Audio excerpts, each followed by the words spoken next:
The Gilded Room was packed that Saturday night, every table taken, every seat spoken for. Then the front door opened, and a young woman on crutches walked in alone. Nothing about her said she belonged here. She asked the host for a table. He told her there were none. She looked around once, then walked straight toward a man sitting alone near the window and said quietly, "Can I sit here?"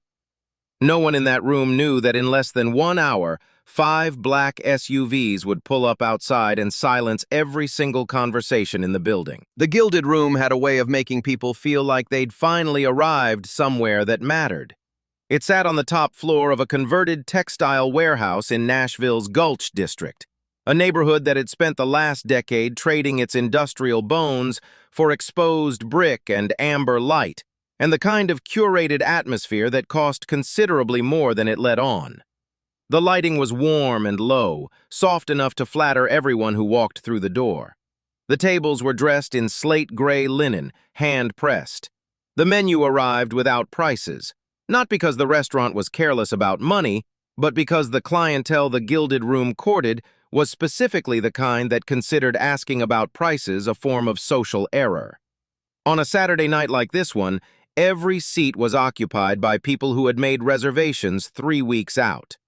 People who wore their confidence the way they wore their watches, deliberately and at considerable cost. The host near the entrance was a man named Robert Fenn. He had been managing the front of this club for 13 years. He knew how to read a room the way some men read weather, which guests needed to be greeted by name, which ones needed to be gently redirected before their presence became a liability. When the front door opened and he saw Maya Calloway come in, forearm crutches, plain gray coat, no reservation, no companion, he already knew how the next 2 minutes were going to go. Maya walked up to the host's stand without hesitation. She was 27, dark hair pulled back simply, and she had the kind of face that didn't ask anyone for their approval. She asked Robert if there was a table available.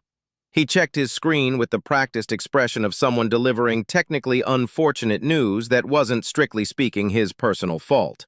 Every table was reserved and occupied. He was sorry. He hoped she understood. Maya didn't make a scene. She didn't argue. She thanked him with a small nod and turned to look at the room. It wasn't a desperate scan. It was more like someone taking quiet inventory. Her eyes moved across the crowded floor, table by table, methodical, until they landed near the far window. A two-top. One man sitting alone. A second-place setting untouched across from him. Water glass full, menu unopened. She moved toward it. The room didn't stop talking, but certain heads turned. A woman at the nearest table glanced at Maya's crutches and then looked away quickly, the way people do when they've been caught looking. A man in a charcoal blazer leaned slightly toward the woman beside him and said something low. The woman smiled in a way that wasn't kind. Ethan Graves was looking at his phone when Maya reached his table. He was 35, though he looked younger when he wasn't tired, and tonight he was somewhere in between. He wore a dark Henley and a sport coat, the kind of outfit that said he had somewhere to be but wasn't performing the fact for anyone. He'd ordered a glass of Cabernet that he hadn't touched, and his dinner menu was still open in front of him, though he hadn't been reading it for some time. His plans had fallen through earlier in the evening, and he'd come here because the reservation was already made, and he hadn't figured out anywhere better to be. Maya stopped at the edge of his table. "Excuse me," she said. Her voice was quiet but clear. "Can I sit here?" Ethan looked up. He took in the situation in a few seconds, the crutches, the empty chair across from him, the full room behind her. He glanced around once, not to check whether anyone was watching, but the way a person does when they're genuinely thinking something through. Then he closed his menu and set it aside. "Sure," he said. "Please." He pulled the second menu out from under the table and set it across from him before she'd had a chance to figure out where to put the crutches. Maya leaned them against the window ledge and settled into the chair.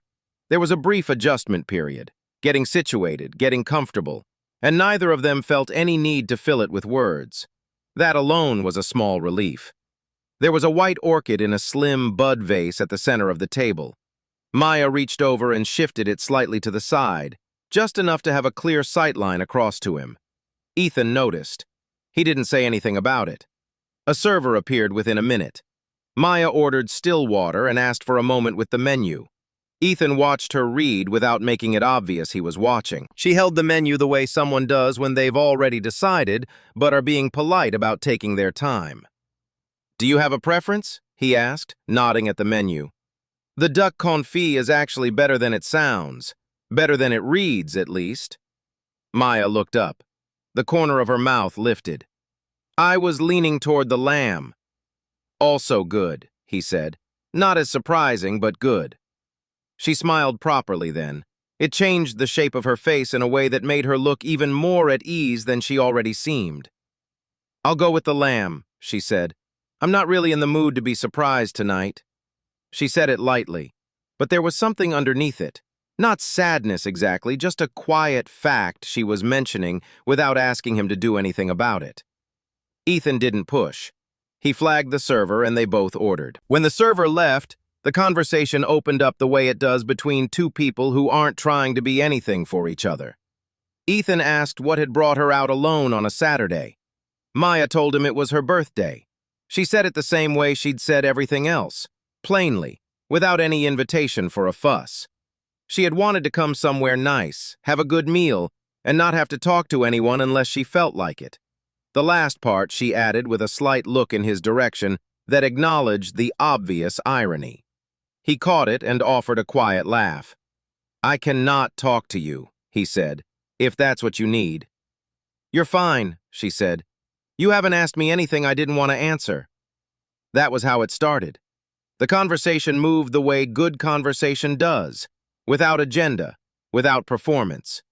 She asked him what he was doing there alone. He told her his plans had fallen through. He didn't elaborate, and she didn't ask him to. She said she liked the way this place was lit, that it made everyone in the room look slightly more significant than they probably were. He said that was probably the entire business model. She agreed and reached for her water glass.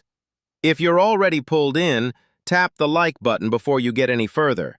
You're going to want to finish this one." Across the room, the couple at the corner banquette had not stopped monitoring Maya's presence. The man in the charcoal blazer, his name was Preston Hale, had opinions about most things. The wine program, the acoustic texture of the room, the fact that the server had brought bread before he'd asked for it. He was the kind of man who kept a running mental inventory of small dissatisfactions and considered this a form of discernment. Tonight, Maya Calloway's presence at the window table had become the largest entry on that list. He leaned toward the woman beside him. Her name was Vivian, and she had spent a good many years perfecting the art of agreeing with Preston at exactly the right volume. He said in a voice calibrated to carry just far enough, "I don't understand why they let just anyone walk in off the street." Vivian made a sound of agreement she had long since perfected. 2 tables over, a man in a pale linen suit overheard and glanced toward the window. Just a slight turn, the kind of gesture that signals participation while requiring no actual commitment. Robert had heard versions of this sentiment before he was ever told it directly. He was already bracing when his floor manager, a younger man named Chase, walked up beside him and said quietly that a couple of guests had expressed some discomfort about the situation near the window. Robert looked at the window table. Ethan was talking. Maya was listening, her chin resting lightly on one hand, the posture of someone genuinely interested in what was being said. There was nothing happening there that hadn't happened at 100 other tables on any other Saturday night. He told Chase he'd keep an eye on things. Chase nodded and returned to his station. Meanwhile, at the window table, Ethan felt the shift in the room before he could name it. It was the specific quality of being watched in a way that wasn't neutral, not curious, not polite, but assessing. He registered it, set it aside, and deliberately raised his voice by a small, unremarkable fraction. Not loudly, not for the room, just enough to signal that the conversation at this table was the only thing he was paying attention to, and that he was comfortable being seen paying attention to it. Maya noticed. She didn't say anything, but the slight shift in her posture said it had registered. Maya knew she was being monitored.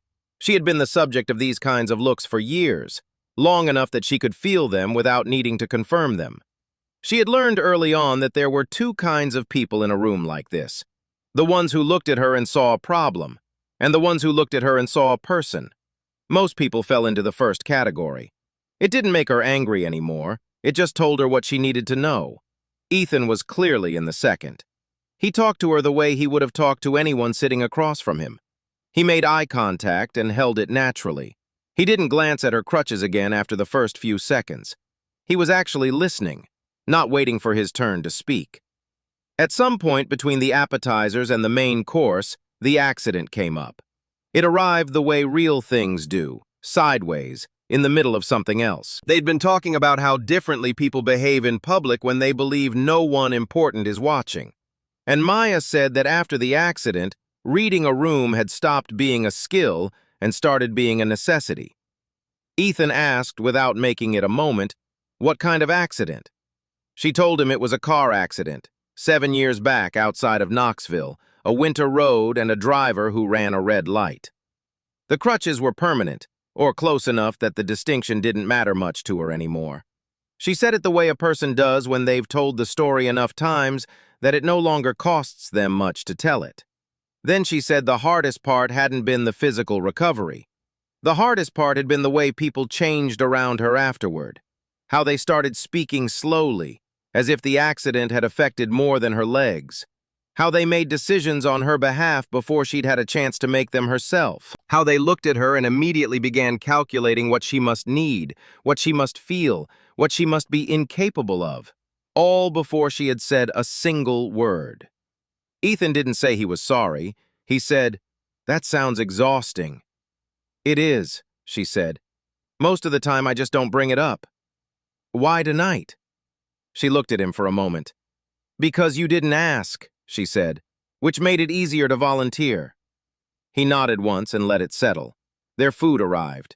The conversation shifted into easier territory, and the evening moved forward the way a good evening does, without either of them having to push it. For a while, in the amber light of the gilded room, Maya Calloway had exactly what she'd come for. A quiet birthday dinner. Nothing more. For now. The conversation had moved into more personal territory, though neither of them had steered it there deliberately. They'd been talking about how people carry difficulty, and Maya said something that stayed with Ethan in the seconds after she said it. She said that the mistake most people make when something happens to them is believing their reactions are optional, but their feelings are fixed. She thought it was the other way around. Ethan asked her to say more. She set down her fork and considered for a moment. After the accident, she said, there had been a period of real grief, non-negotiable, simply there whether she wanted it or not. But at some point, she realized that what she did with her days was something she still controlled, even when the feeling underneath those days was still difficult. So she started making deliberate choices, small ones at first, what to wear, where to eat, whether to take the harder route or the easier one. Not because any of those choices fixed anything, but because they reminded her that the accident had changed her circumstances, not her agency. Most people expected me to just be grateful for surviving, she said. Like that should be enough. Like I should spend the rest of my life just relieved that things aren't worse. Ethan looked at her. Is that what people told you? Constantly, she said. Very kindly, very sincerely, constantly. He didn't offer a counterpoint. He didn't offer sympathy. He said, that's a strange thing to tell someone. She said, yes, it is. And the conversation moved on. What Maya didn't say, because it wasn't something she discussed with people she'd met less than an hour ago, was that the Calloway Institute had been rebuilt after her accident around exactly this philosophy. The funding now went toward hospitals expanding mobility programs, toward legal advocacy networks fighting for employment rights, toward scholarships that opened doors for people who had been told in 100 quiet ways that the door was simply closed to them. Not charity in the abstract, tools, the kind that returned agency to people who had been told they no longer had any. But none of that belonged at this dinner table, so she kept it to herself and reached for her water glass instead. Back at the corner banquette, Preston had eventually stopped relying on implication. He asked to speak with the floor manager directly. Chase came to his table and Preston said, in the measured tone of a man who believes he is being extraordinarily reasonable, that he and several other guests found the current seating arrangement to be an intrusion on the atmosphere of the evening. Chase asked, as gently as the situation allowed, what specifically was intrusive. Preston gestured toward the window table.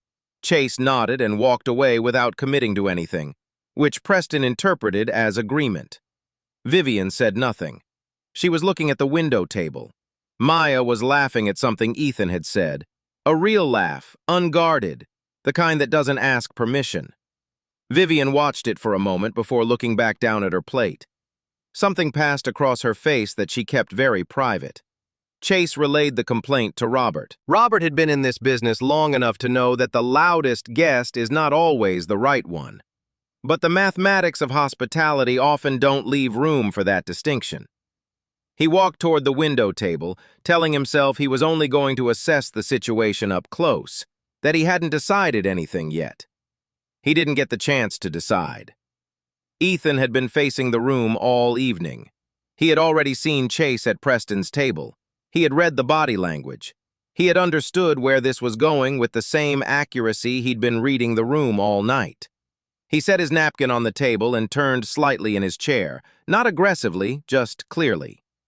When Robert reached the edge of their table and began saying he wanted to make sure the guests were comfortable, Ethan said, calmly and without any particular temperature, "We're comfortable.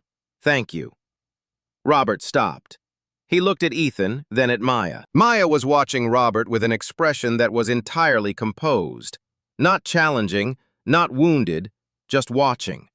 She had seen this moment coming since before she sat down. Robert said, with professional restraint, that he simply wanted to make sure the evening was going well. Ethan said the evening was going very well, and that they'd let him know if they needed anything. There was a beat, a long one, in which Robert understood that nothing further was going to happen here, and that pressing it would not serve anyone, including himself. He nodded and returned to the front stand. Behind him, Preston watched the exchange with the irritation of a man who had expected a different outcome. At the window table, Maya said quietly, just for Ethan, "You didn't have to do that." Ethan said, "I know." She looked out through the window at the street below. The Gulch was alive on a Saturday night. Headlights drifting past, music bleeding out from a bar half a block down, the city entirely indifferent to whatever was happening inside this building. She had come here tonight specifically to feel like an ordinary person having an ordinary birthday dinner. And for the last several minutes, she had felt anything but. She had felt like a problem being managed, a disruption being contained, something that needed to be handled. It was familiar, and it was, every single time, exhausting. But then she looked back across the table, at the man who had pulled out her menu before she could figure out where to put her crutches, who had raised his voice by one quiet degree so she felt less watched, who had told a floor manager with complete calm that they were fine and didn't need a thing. And the exhaustion was still there, but it had company now, something quieter, something considerably warmer. "This was supposed to be a simple dinner," she said. "It still is," Ethan said. She started to answer, and then the sound arrived. It came from outside, a low, heavy rumble that didn't belong to the usual street noise. It grew, and then it wasn't one engine, it was multiple, moving in coordination. The sound of something organized and deliberate pulling up to a stop. Several heads near the windows turned. The couple at the corner banquette both looked toward the glass. Robert straightened at the host stand. 5 black SUVs had lined up along the curb in front of the gilded room. Same model, same color, same tinted windows. They had arrived in a formation that was not accidental. One by one, the doors opened. The men who stepped out moved with the purposeful coordination of people who knew their assignment and were executing it without discussion. Dark jackets, earpieces. They formed positions near the entrance without a word exchanged between them. Inside the restaurant, the hum of conversation did not taper. It stopped. Not gradually, the way a room quiets when something interesting happens. All at once, the way a room goes silent when something it doesn't understand walks through the door. Glasses stopped being lifted. Forks were set down. Preston, who had been preparing another carefully measured observation for Vivian, closed his mouth. The security team moved without urgency. That was the part that made it stranger. If they had rushed, the room might have reacted accordingly, pushed back chairs, reached for phones. But they didn't rush. They moved with the calm deliberateness of people who had done this many times and knew exactly how it was going to end. Their formation was tight and coordinated as they came through the entrance past Robert, who had pressed himself slightly against the host stand with the expression of a man discovering that 13 years of front-of-house experience had not prepared him for this specific moment. Chase had taken 2 steps toward the door and then stopped, because there was no training manual that covered 5 security personnel entering your dining room on a Saturday night in Nashville. He stood very still between 2 tables and watched. Preston had gone completely quiet. His hand was resting beside his wine glass, and he was not looking at Vivian. He was watching the men move through the room, and his face had rearranged itself from its earlier expression of managed displeasure into something considerably less certain. Vivian's glass was lifted halfway to her lips. She had forgotten to finish the motion. The team reached the window table. The lead man, broad-shouldered, gray at the temples, with the posture of someone who had been doing serious work for a long time, stopped at the edge of Maya's chair and spoke quietly. Quietly enough not to carry across the room, but clearly enough to be unmistakable. "Miss Calloway, whenever you're ready." Ethan, sitting directly across from Maya, watched her face in the 2 seconds after those words landed. She didn't look surprised. She didn't look caught. She looked the way a person looks when the rest of a room finally catches up to information they've been carrying all evening. Settled. And maybe slightly tired. She set her napkin on the table. She looked at the lead man and said, "Give me 5 minutes, Marcus." Marcus gave a short nod and took 1 step back. The team held their positions, 2 near the entrance, 2 flanking Marcus just behind Maya's left shoulder, and the room held its breath with them. Ethan looked at Maya. There was a question in his expression, but he wasn't asking it out loud. She appreciated that.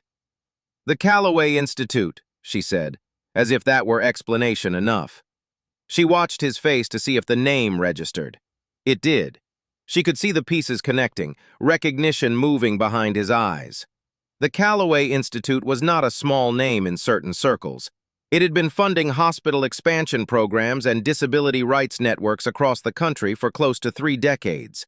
Its annual disbursements ran north of $250 million.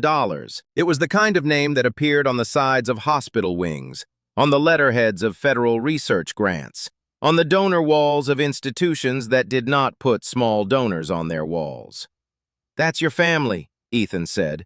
It wasn't quite a question. "That's my family," Maya said. "I've been running it for the last 5 years." She looked at the table for a moment, at the orchid still angled slightly to the left, at the folded napkins, at the remnants of a dinner that had been, for the better part of an hour, exactly what she had wanted it to be. "I came here alone tonight because I wanted one evening where I wasn't the director of anything, or the heir to anything, or anyone's cause," she said. "I just wanted dinner." She looked up at him. "I don't do that very often. Go somewhere without the cars." Ethan looked through the window at the 5 black SUVs still lined up along the curb with quiet authority. "Why tonight?" he asked. "Because it was my birthday," she said, "and because I've spent enough birthdays being managed." She reached for her crutches, still leaning against the window ledge where she'd placed them at the start of the evening. Marcus moved forward slightly. She gave him a look that stopped him without a word. She stood on her own. She always stood on her own. She straightened and looked at Ethan, who had risen from his chair when she did. He wasn't sure what to say, which was fine, because she had something she wanted to say first. "Most people in your position tonight would have handled this one of 2 ways," she said. "Either they would have been uncomfortable and shown it, or they would have figured out who I was in the first 10 minutes and performed being comfortable for reasons that had nothing to do with me." She met his eyes directly. "You just had dinner. That's it. That's the whole thing. You'd be surprised how rare that is." Ethan didn't say it was nothing. He didn't say she was welcome. He said, "Happy birthday, Maya." She smiled at that. The same real smile from earlier, the one that wasn't polished. Then she turned and walked toward the entrance, crutches moving steadily, Marcus and the rest of the team falling into position around her without being asked. She didn't look back at the room. She didn't look at any of the tables she passed. Her eyes were forward and her pace was even, and she walked through the gilded room the same way she had walked into it, like someone who knew exactly where she was going. Robert opened the front door for her. He didn't know what else to do, and it was the right thing to do, so he did it. Maya passed through without acknowledging him. The security team followed. The door closed. Outside, through the glass, Ethan watched the SUVs absorb the team in the same coordinated silence with which they had arrived. Doors closed, engines turned over. The convoy pulled away from the curb, moved down the street, and was gone inside of 40 seconds. The street looked exactly the way it had before, as if the whole thing had been a brief weather event, total and contained, and now simply over. Inside the restaurant, the silence held for a few more seconds. Then someone picked up a fork. Then a glass was lifted. Then 2 voices restarted a conversation. And then 4 voices. And then the room was filling back up with sound. But it wasn't the same sound as before. It had a different texture now, less certain, more interior, like a room full of people who had just been quietly reminded of something they hadn't thought about in a while and weren't entirely sure what to do with it. Preston was looking at the window table, not at the street, at the empty chair where Maya had been sitting. His glass was in his hand and he appeared to have forgotten it was there. His face had rearranged itself into something that no longer resembled the expression of a man who was entirely sure of his position. Vivian was very still in a way that suggested she was doing a significant amount of thinking she had no intention of sharing. Chase walked back to his station. He straightened some menus. He did not look at Robert, and Robert did not look at him.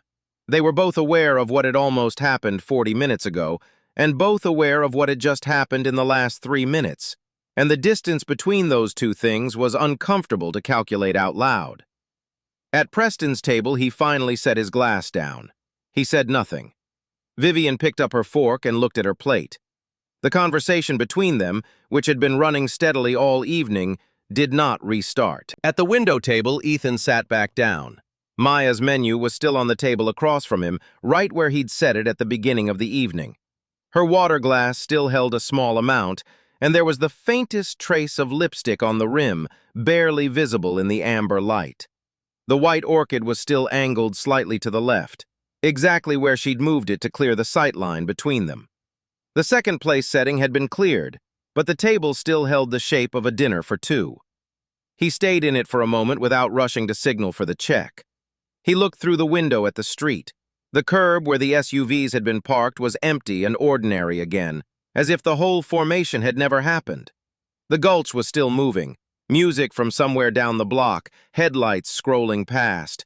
Nashville's Saturday night entirely indifferent to what had just occurred inside this building. And somewhere out there, a convoy of black vehicles was carrying a woman home who had only wanted one quiet birthday dinner, and had gotten something considerably less quiet, and also in some ways, something considerably better than she might have allowed herself to expect.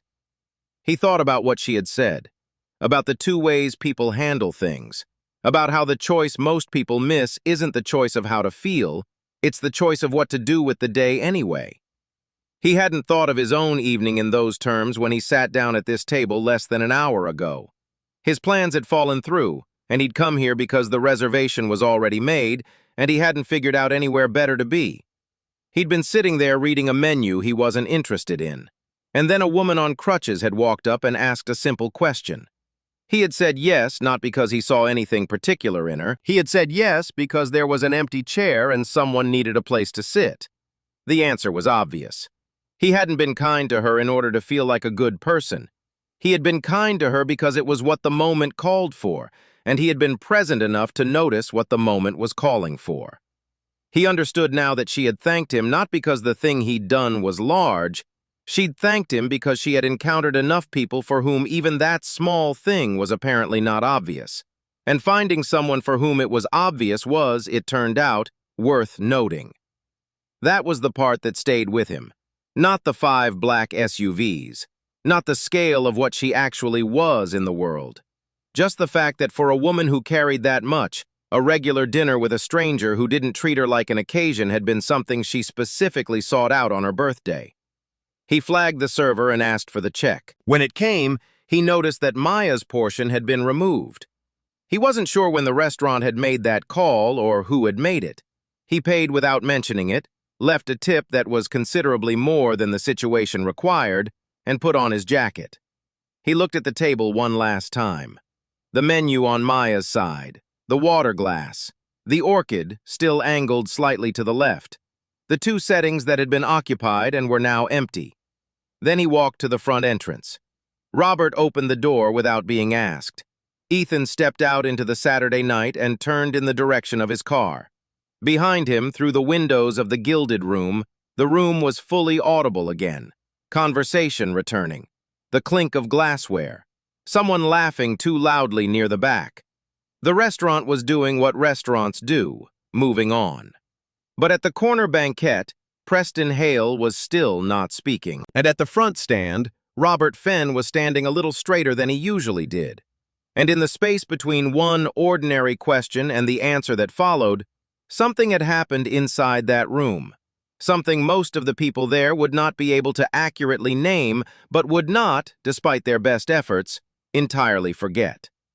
Sometimes it starts with something as small as an empty chair and a choice to say, "Sure, please." There is a version of strength the world sells loudly, the kind with titles and motorcades and names on the sides of buildings, the kind that commands silence just by walking through a door. But there is another kind, quieter, more costly, more rare. It's the strength it takes to walk into a room that doesn't want you there and still move through it like you belong. To not explain yourself, to not perform, to choose again and again what to do with the day, even when the feeling underneath it is still hard. Maya Calloway spent her birthday the way she spent most things, on her own terms. She didn't need rescuing. She didn't need recognition. She needed one evening where she was simply a person at a table, talking to another person at the same table. That's all. And what Ethan did, without planning it, without being asked, was something that sounds small but isn't. He saw her. Not the crutches, not the cause, not the name. He saw a woman on her birthday, and he talked to her like she was a full human being with opinions about lamb and observations about restaurant lighting. That is not a small thing. The world makes it rare enough that it isn't. There will be rooms in your life that look at you and see a problem. There will be people who calculate what you need before you've had the chance to say a word. There will be whole evenings where you feel like a disruption being managed rather than a person being seen. And in those moments, you will have a choice, not about how you feel, but about what you do with the day anyway. Maya taught herself that. Not easily, not quickly, but she learned it, and she lived by it, and she built something with it that will outlast every single person who ever questioned whether she belonged in the room. The agency was always hers. And sometimes, not always, but sometimes, you sit down across from someone who already knows that, who doesn't need to be told, who just slides the menu across the table and says simply, "Please." Hold on to those people when you find them. They are not as common as they should be.